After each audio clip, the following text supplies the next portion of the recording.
अस्सलाम वालेकुम, कैसे हैं आप लोग? ठीक हैं? उम्मीद है आप खैरियत से होंगे। बिस्मिल्लाहिर्रहमानिर्रहीम। 9th क्लास की मैथमेटिक्स जो है उसका चैप्टर नंबर 1 है। मैं कोशिश करूंगा कि टू द पॉइंट चलें। उसकी एक्सरसाइज नंबर 1.1 है। इससे एक दो पिछले जो टॉपिक्स हैं वो मैंने ब्रीफली 2-3 वीडियोस में क्लियर कर दी हैं। ये मेरे पास 9th क्लास की टेक्स्ट बुक है। क्योंकि हमने टू द पॉइंट चलना है तो मैं इस टेक्स्ट बुक से सवाल देख के जो सवाल होंगे उन्हीं सवालों को व्हाइट बोर्ड पे आपको समझाऊंगा ताकि आपका वक्त ज़ाया ना हो, हम इधर उधर की बातें कम करें और टू द पॉइंट चलें। बिस्मिल्लाहिर्रहमानिर्रहीम। हमारे पास एक्सरसाइज नंबर 1.1 है। ठीक है जी। तो हमारे पास जो एक्सरसाइज नंबर 1.1 है उसमें पहला सवाल है कालमों का मर्तबा मालूम करें, यानी कि इंग्लिश में कहते हैं फाइंड ऑर्डर ऑफ मैट्रिक्स। आपको इससे पिछली वीडियो में मैंने बताया था कि मर्तबा जो होता है वो बेसिकली किसी भी कॉलम का मर्तबा उसके कतारों की तादाद, जिसको हम छोटे m से ज़ाहिर करते हैं, कतारों की तादाद को, और कॉलमों की जो तादाद होती है उसको हम छोटे n से ज़ाहिर करते हैं, और ये दरमियान में क्रॉस लगा हुआ है इसको हम बाई पढ़ते हैं, यानी कतारों की तादाद बाय कॉलमों की तादाद। तो इसमें कतारों की जो तादाद है वो 2 है और बाई लिखेंगे यहाँ पर, और कॉलमों की तादाद भी 2 है। तो ये एक कॉलम का मर्तबा 2/2 हो गया। दूसरा कॉलम है बी, इसमें कतारों की तादाद 2 है, कॉलमों की तादाद भी 2 है। तो छोटा m आपको दोबारा बता रहा हूं कि छोटे m को कतारों की तादाद कहते हैं, इस क्रॉस को ज़रब नहीं कहते, बाई कहते हैं, और इस छोटे n को कॉलमों की तादाद कहते हैं, यानी कि 2/2। तो ये कॉलम का मर्तबा इंतहाई आसान है, आप इसको इजीली कर सकते हैं। ठीक है जी। नेक्स्ट है जी, तीसरा है जी, हमारे पास तीसरा एक कॉलम है जिसका मर्तबा मालूम करना है, वो है c बराबर है, टू द पॉइंट चलना है, इसलिए मैंने एक किताब अपने पास रखी है ताकि बच्चों पर टाइम ज़्यादा हो। ये 2 4 जो है इसमें कतारें कितनी हैं? कतार इसमें 1 है, ठीक है जी, और कॉलम है इसमें 2। तो यहाँ पर मर्तबा जो है मैं जल्दी जल्दी लिख देता हूँ। मर्तबा है m/n और मर्तबा है इसमें कतारों की तादाद है 1 और कॉलमों की तादाद है 2। तो इसका मर्तबा हम पढ़ेंगे 1/2। मर्तबा इंतहाई आसान है। अगला है जी एक और सवाल है, जल्दी जल्दी मैं कर रहा हूं ताकि आपको टाइम ज़ाया ना हो। हमारे पास एक कॉलम है D, इसको आपने समझना है 4 0 6। इसमें कतारें कितनी हैं जी? कतार 1, कतार 2 और कतार 3। रो 1, रो 2, रो 3। इट मीन हमारे पास छोटा m जो है कतारों की तादाद वो है 3 और कॉलमों की तादाद जो है वो मैं जल्दी से 1 लिख देता हूँ क्योंकि एक कॉलम है C1।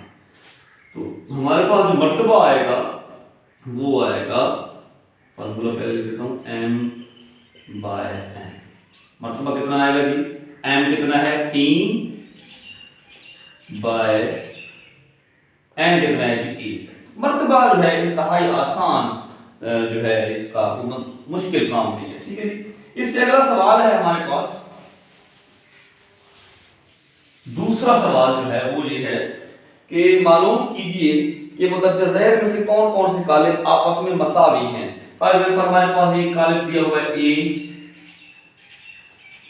एक कॉलम है ये सिर्फ 3 लिखा हुआ है, दूसरा है जी B,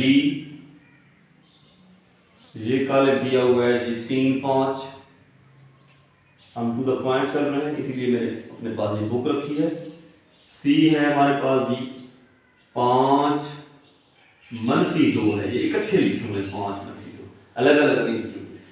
उसके बाद D है हमारे पास 5 3, ये थोड़ा सा टाइम लगेगा, काफी सारे सवाल इकट्ठे लिखे हुए हैं। E है हमारे पास, काफी सारे कॉलम दिए हुए हैं और उसने कहा है कि इनमें से आपने मसावी कॉलम जो है वो आपने चुनने हैं, उनको सिलेक्ट करना है। F हमारे पास है जी 2 6 जी हमारे पास है जी 3 - 1 और 3 जमा 3, ये एक कालिब और है, एक एच कालिब है जी हमारे पास, वो है जी 4 0, ये अलग अलग है, 6 2 और एक आई है कालिब, वो हमारे पास है जी 3 और एक और रकम है 3 जमा 2। ये जिसमें जमा या मनफी की अलामत होती है वो एक ही रकम होती है, ये अलग अलग रकमें नहीं होती। और एक आखिरी है जे, ये थोड़ा टाइम लग रहा है क्योंकि एक चीज को बुक से हमें देखना पड़ता है ताकि बच्चों को उनका पॉइंट हम समझाएं ताकि उनको इम्तिहान में किसी किस्म की मुश्किल पेश ना आए। ये हमारे पास जी कालिब दिए हुए हैं कितने, 1 2 3 4 5 6 7 8 9 10। इसमें से आपने मसावी कालिब चुनने हैं। मसावी कालिब इससे पिछले लेक्चर में मैंने बताया था, मसावी कालिब वो होता है जिसकी कतारों और कॉलमों की तादाद दूसरे कालिब के कतारों और कॉलमों की तादाद के बराबर हो, यानी उनका मर्तबा एक जैसा हो। दूसरा उनका ये हो कि जो एंटिटीज दी हुई हो, जो अरकान हो, वो भी आपस में बराबर हो अपनी अपनी जगह पे जो दिए होते हैं। जैसे ये हमारे पास ए है, कालिब ए, इसमें आप देखें सिर्फ 3 है, तो बी तो मसावी नहीं है क्योंकि इसमें 2 अरकान है। ये सी जो है 5 - 2, इसका जो जवाब आएगा वो आएगा 3। मैंने आपको बताया था जिसमें जमा हो या मनफी की अलामत हो वो रकम एक ही होती है। तो ये ए और सी जो है ये दोनों क्या है आपस में मसावी कालिब है, तो आपने इसके नीचे लिखना है ए और सी मसावी है।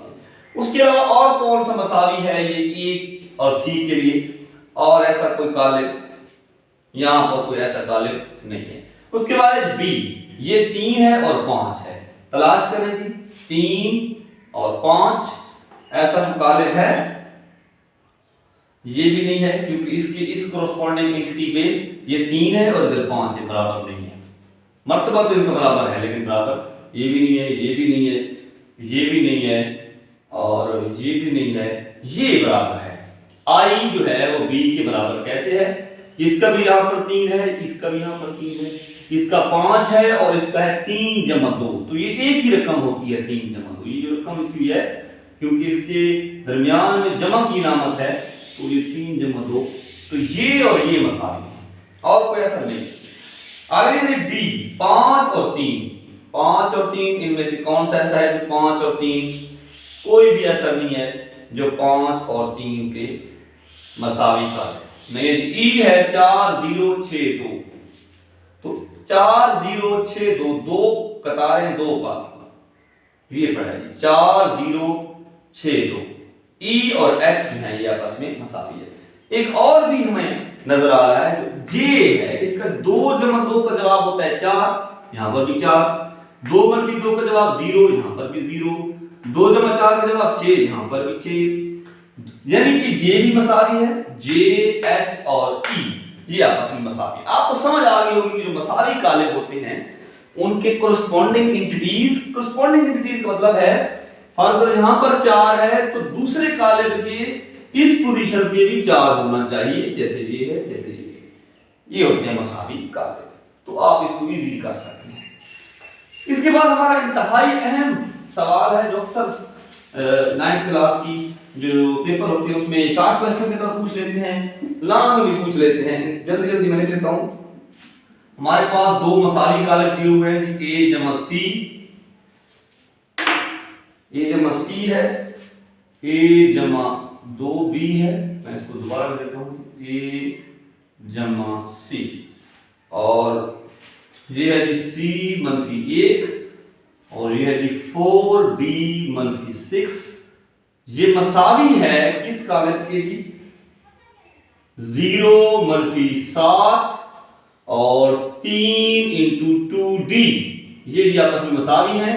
वो कहते हैं यहां पर आपने क्या मालूम करना है, ए बी सी और डी की कीमतें आपने मालूम करनी है। तो आप यहां पर इंग्लिश में लिखेंगे SOL, SOL का मतलब होता है सॉल्यूशन, उर्दू मीडियम में आप यहां पर लिखेंगे हल। चले जी, आपने यहां पर दोबारा इस रकम को लिखना है। मैं डायरेक्ट कर रहा हूं। यहां पर जो ये a जमा c है, क्योंकि ये मसावी है, हमें दिया गया है कि ये बराबर है, सिर्फ आपने कीमतें मालूम करनी है। ठीक है, हमारे पास यहां पर है a जमा c, तो इसके बराबर होना चाहिए ये, तो यानी कि a जमा c बराबर है 0 के, ये हमें उसने बताया हुआ है। तो मैं कहता हूं ये हमारे पास मसवात नंबर 1 पर गई।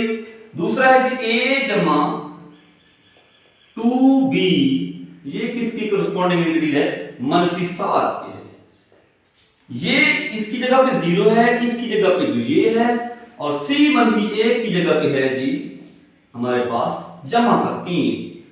तो ये हमारे सवाल नंबर 2 इक्वेशन जिसे कहते हैं आप, इक्वेशन नंबर 1 2 एंड 3। और दूसरा है जी 4d -6 बराबर है 2d। ये हो गया जी सवाल नंबर 4। ठीक है जी, तो इसमें आपने पहले गौर से देखना है कि कोई ऐसी मसवात है जिसकी इंप्लाइज करें, जिसको लिखें कि उसमें से डायरेक्ट कीमत आ जाए। गौर करने में पता चला कि इक्वेशन नंबर 3 जो है ये वाली, अगर हम इसको हल करें तो डायरेक्ट हमारे पास जवाब आता है। यहां पर आप लिखते होते हैं इक्वेशन, उर्दू में आप लिखते होते हैं मसवात, यहां पर लिखते हैं इक्वेशन नंबर 3, और ये लिखते होते हैं, इसे पढ़ते होते हैं इंप्लाइज दैट। इंप्लाइज दैट मतलब होता है 1 2 3 का जो है स्टेप डायरेक्ट जब आप करते हैं तो ये आप स्टेप करते हैं। तो c - 1 बराबर किसके है जी? 3 के। तो हमारे पास जो जवाब आएगा c का वो आएगा 3, जब मनफी का 1 उधर जाएगा तो जमा का 1 आ जाएगा, और हमारे पास जवाब आएगा 4। c बराबर किसके है जी? 4। अब आप दोबारा गौर से देखें कि ये c की कीमत किस में पुट करें तो डायरेक्ट जवाब आ जाएगा किसी और का। तो है वो है इक्वेशन नंबर, पुट c = 4 किस में जी? इन इक्वेशन, कौन सी इक्वेशन में जी? पहले में पुट करें।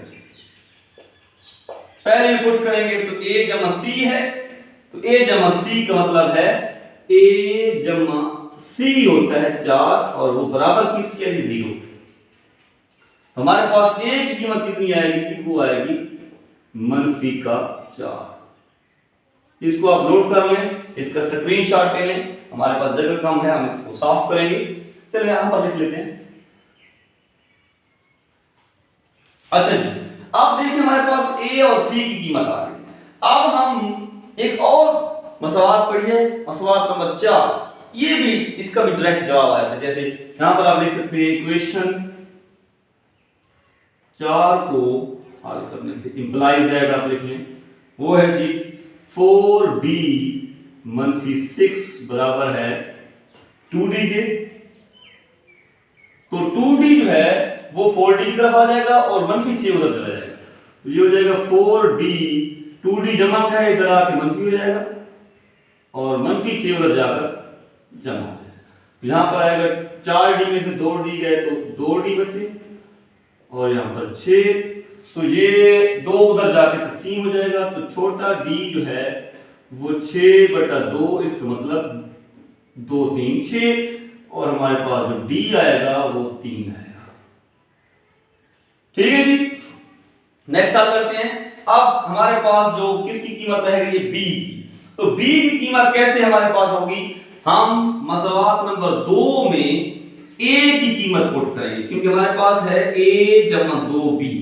तो यहां पर मैं साफ कर लेता हूं, ये इसको साफ कर लेते हैं।